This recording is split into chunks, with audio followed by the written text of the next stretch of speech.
Assalamualaikum warahmatullahi wabarakatuh. Sahabat-sahabat sekalian, jangan lupa di like, di komen, dan di subscribe. Nama Pangeran Lodaya atau Ki Lodaya mungkin terdengar tidak asing untuk masyarakat di Pulau Jawa, khususnya di Jawa Barat. Pangeran Lodaya adalah sosok jin yang menyerupai macan kumbang. Ia adalah salah satu jin tertua yang ada di Pulau Jawa.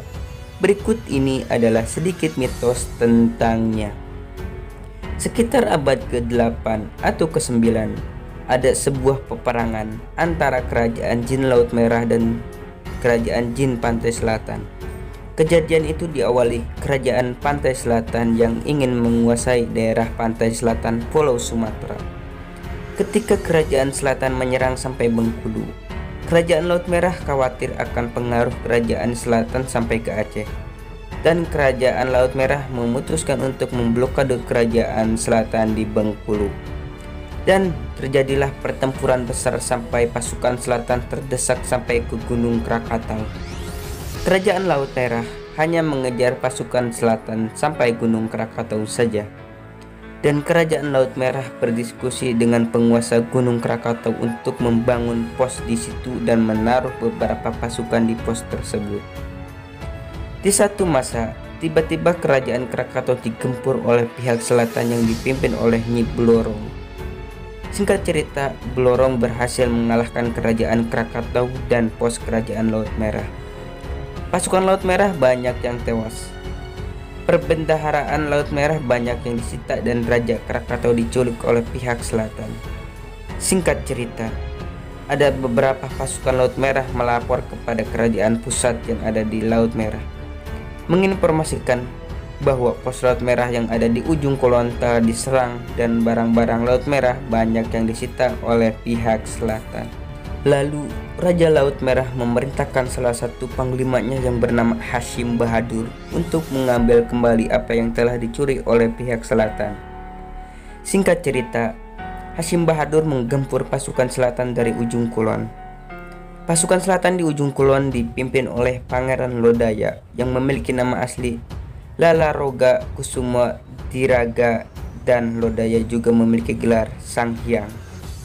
Singkat cerita, pasukan selatan mendesak oleh pasukan Laut Merah sampai Sukabumi, Pelabuhan Ratu, sampai akhirnya setelah Laut Merah hampir menguasai titik pusat selatan di pintu gerbang kerajaan yang ada di Cilacap.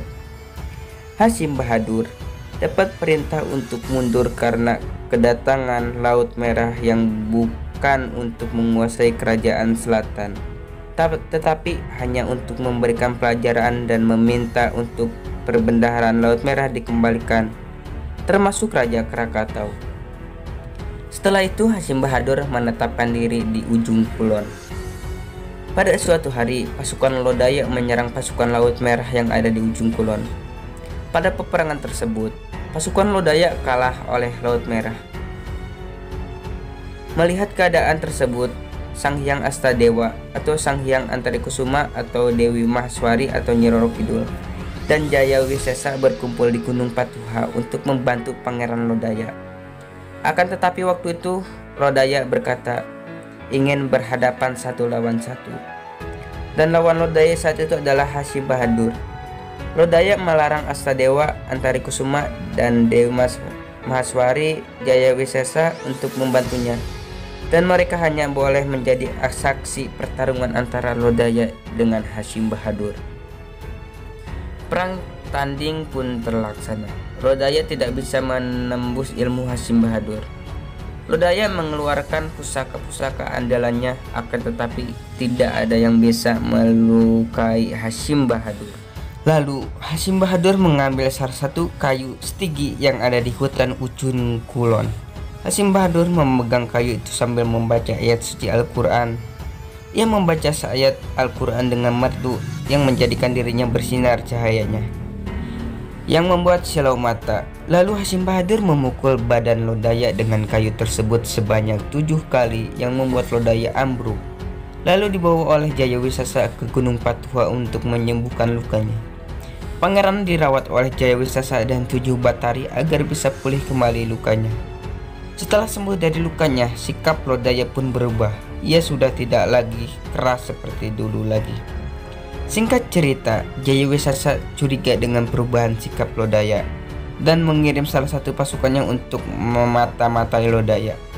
Ternyata Lodaya diam-diam datang ke ujung kulon menemui Hasim Bahadur. Mengetahui hal itu, Jayawisasa, Astadewa, dan Antarikusuma marah kepada Lodaya. Setelah sering ke ujung kulon, Lodaya pun masuk Islam dengan bimbingan Hasim Bahadur. Mengetahui Lodaya masuk Islam, para sang hyang di Pulau Jawa marah besar. Singkat cerita, Astadewa mengutus sang hyang Brajadharma atau penguasa Gunung Galunggung agar mengobrak-ngabrik Lodaya di Gunung Patuha agar Lodaya pergi dari gunung tersebut. Dan terjadilah pertempuran antara Brajadharma dan Lodaya di Gunung Patuha. Di lembah Patuha, dulu ada sumur kecil mengeluarkan lumpur yang berterbangan. Bersamaan pertempuran Lodaya dan Brajadharma, dan Gunung Patuha pun meletus merusak kiri kanan rakyat Jayawisasa. Banyak yang mati. Walaupun Gunung Patuha sudah meletus, Lodaya tetap di Patuha dan didatangi oleh Brajadharma agar Lodaya pergi dari Patuha agar tidak ada pengaruh Islam di Gunung Patuha. Lodaya kesal dan ingin marah karena sudah masuk Islam. Lodaya hanya bisa menahan amarahnya. Lalu Lodaya pergi ke salah satu tebing di Gunung Patuha dan menulis asma Allah di tebing tersebut menggunakan cakarnya. Setelah itu Lodaya dan pasukannya pergi dari Gunung Patuha dan pergi ke hutan Sancang untuk mengalahkan pasukan Buto Ijo dan menepati hutan Sancang, dan ia pun menguasai hutan Sancang. Oke, terima kasih. Jangan lupa